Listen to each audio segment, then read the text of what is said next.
La salle de conférence de la chaire UNESCO des droits de la personne humaine et de la démocratie de l'Université d'Abomey-Calavi a servi de cadre le samedi 9 mars 2024 pour la conférence grand public organisée par le groupe de réflexion alternative et perspective GRAP.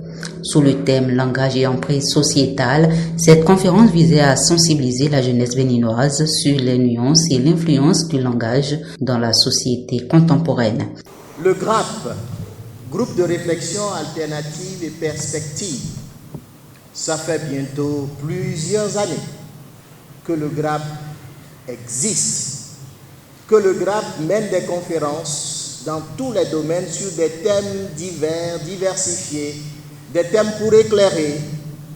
Et à son actif, je me permets de dire que nous avons plus d'une douzaine de conférences déjà réalisées. Le docteur Simone Mounvi a inauguré les débats avec une communication sur le langage et la femme.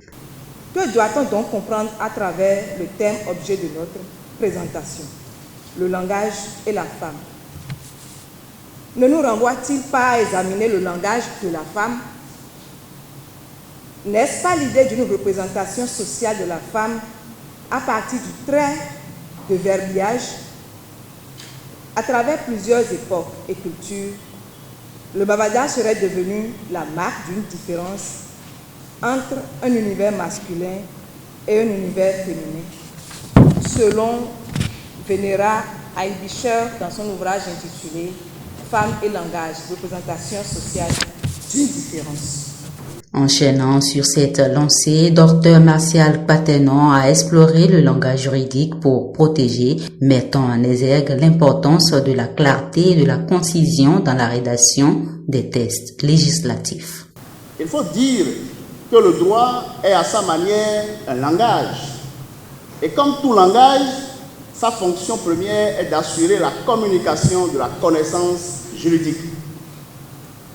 Il faut donc se rendre compte que la plupart des Béninois et d'autres d'ailleurs ne comprennent pas aisément les lois qui les régissent, les jugements qui les touchent ou les contrats qu'ils signent. En réalité, quand on pense que le droit, et comme vous le savez déjà, est l'ensemble des règles juridiques qui régissent la vie en société en tant que droit objectif, et également ensemble des prérogatives reconnues aux individus en tant que droit subjectif, il y a donc nécessité d'utiliser un langage juridique. Cela paraît donc une évidence.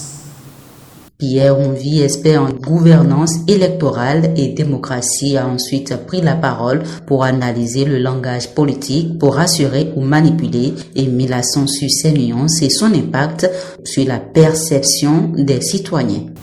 Le lien fondamental entre l'État et ses citoyens, les partis et autres organisations politiques et leurs militants, les organisations syndicales et leurs syndiqués, bref, l'administration publique et les administrés, est le langage politique qui permet aux représentants gouvernementaux, aux responsables de partis politiques et assimilés, aux organisations de type syndical, etc., de transmettre des informations propres à leurs actions, à leurs orientations et à leurs décisions. Le langage traduit en effet à la fois qui nous sommes et ce vers quoi nous tendons. Sa portée métaphysique projette trois dimensions: moi, l'autre et mon rapport au monde. Geneviève Arao, juriste spécialiste des questions liées à la protection sociale, a abordé le langage militant pour éveiller et rassembler tout en encourageant les jeunes à s'engager de manière constructive dans la vie politique. Le langage militant possède une force intrinsèque dans sa capacité à éveiller les consciences, à susciter la réflexion et à inciter à l'action. Comme l'a souligné donc Nelson Mandela, l'éducation est l'arme la plus puissante qu'on puisse utiliser pour changer le monde. Cette affirmation met donc en lumière le rôle crucial du langage dans la transformation sociale et politique. L'enseignant-chercheur Dr Luc Sosa a quant à lui mis en garde contre les dangers de l'usage irresponsable du langage sur les réseaux sociaux. Il nous revient donc de voir comment nous allons nous discipliner avec le langage sur les réseaux sociaux. Et lorsque nous parlons donc de réseaux sociaux, puisque le langage a été déjà abordé dans la clarification conceptuelle à travers les présentations qui m'ont précédé. Nous parlerons donc des réseaux sociaux comme canaux de transmission et de diffusion des données.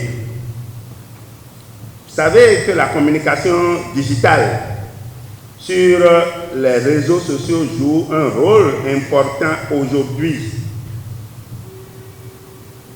Et cela fait donc appel à l'ensemble du numérique et de l'Internet. Et lorsque nous parlons donc du numérique, il s'agit de tout un ensemble de matériel qui est utilisé à travers les réseaux sociaux pour pouvoir communiquer. Je voudrais donc que nous puissions faire notre analyse autour donc de deux axes. Le premier axe nous permettra donc d'examiner l'impact que le langage des réseaux sociaux a sur notre société. Et par la suite, le second axe nous permettra donc d'examiner les déviances et pour finir avec quelques infractions prévues et réprimées par le Code du numérique au Bénin. Le professeur Roch David Nyanwi, président du GRAP, a conclu la conférence en exprimant sa gratitude envers les intervenants et en appelant à une communication libre et responsable dans le but ultime de construire un État-nation harmonieux et prospère. S'il y a un langage que nous devons retenir aujourd'hui, c'est le langage du Bénin. C'est le langage qui construit le Bénin. C'est le langage du développement. Il sera dans tous les sens. Je vous remercie.